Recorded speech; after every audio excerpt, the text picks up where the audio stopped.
Assalamualaikum warahmatullahi wabarakatuh. Perkenalkan, nama saya Putri Jelani Rikawanti dari S1 Manajemen dengan NPM A 10190236.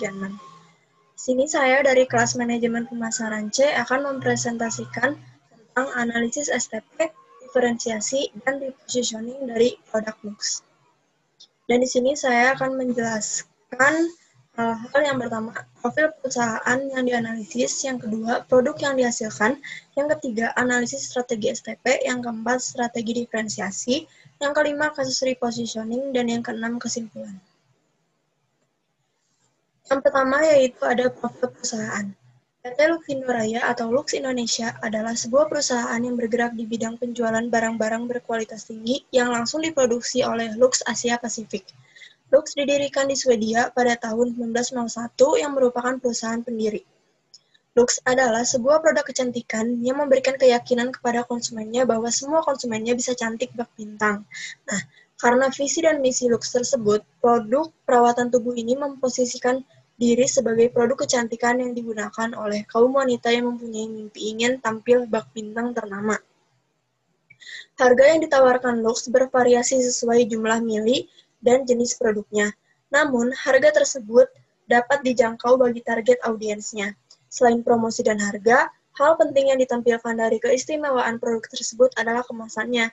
Kemasannya dibuat semenarik mungkin, terkadang produsen mengganti desain kemasannya secara rutin setiap tahun. Kemasannya dibuat untuk menggambarkan kemewahan sesuai dengan citra Lux. Yang kedua yaitu produk yang dihasilkan dari Lux ini ada sabun, sampo, shower gel, dan conditioner. Seperti pada gambar di sini. Selanjutnya yang ketiga ada analisis strategi STP. Yang pertama segmenting, yaitu seorang wanita muda yang percaya diri, peduli kebersihan, harum, peduli kecantikan, sangat memperhatikan tren dengan ranah usia 20 sampai 28 tahun. Itulah yang menjadi target sasaran dikeluarkannya produk Lux.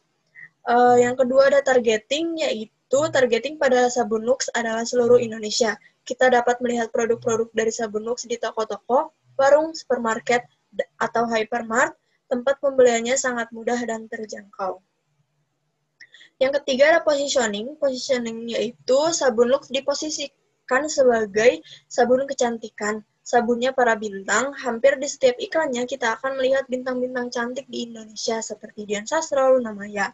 Posisi yang diduduki oleh sabun Lux adalah sebagai market challengers. Selanjutnya ada strategi diferensiasi dari produk Lux ini. Lux ingin mengkomunikasikan bahwa kalau Anda memakai sabun Lux, maka Anda akan menjadi cantik dan memiliki power yang lebih. Sebagai sebuah brander yang sangat piawai, Unilever pasti telah menganalisa sebelumnya bahwa dalam hati dan benak para wanita modern saat ini muncul keinginan untuk lebih menonjol, lebih dapat mengaktualisasi diri dalam hal kemampuan, kecerdasan, dan tentu saja kecantikan. Hal inilah yang ditangkap dan dikomunikasikan oleh Lux melalui kampanyenya bahwa beauty gives you superpower. Di saat sabun mandi wanita lain beriklan secara minimal dan masih berbicara di tataran benefit kulit halus dan indah, atau kalau pakai sabun tersebut maka konsumennya akan disukai cowok, Lux tiba-tiba muncul secara breakaway. Selanjutnya ada kasus repositioning dari Lux ini, yaitu ada memperhatikan bagaimana iklan sabun Lux yang dulu dan yang sekarang. Dulu kalau kita lihat iklan sabun Lux selalu dihiasi dengan model-model cantik dan berkulit putih. Namun, sekarang iklan Lux dipenuhi dengan model yang merupakan pasangan cinta. Lalu pernahkah Anda bertanya mengapa iklan Lux yang sekarang dengan dulu sangatlah berbeda? Nah, itu adalah bagian dari repositioning produk Lux ya. Nah, sebuah perusahaan harus dengan penuh pertimbangan dalam membuat brand positioning-nya, karena jika ternyata ia tidak bisa memenuhi janjinya pada konsumen, maka perusahaan harus mengulang brand repositioning lagi dan itu akan membutuhkan waktu dan biaya yang lumayan banyak.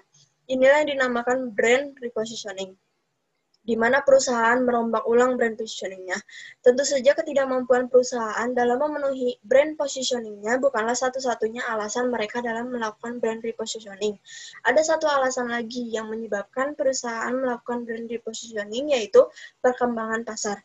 Perusahaan melihat bahwa positioning mereka yang lama ternyata sudah tidak sesuai lagi dengan perkembangan pasar saat ini.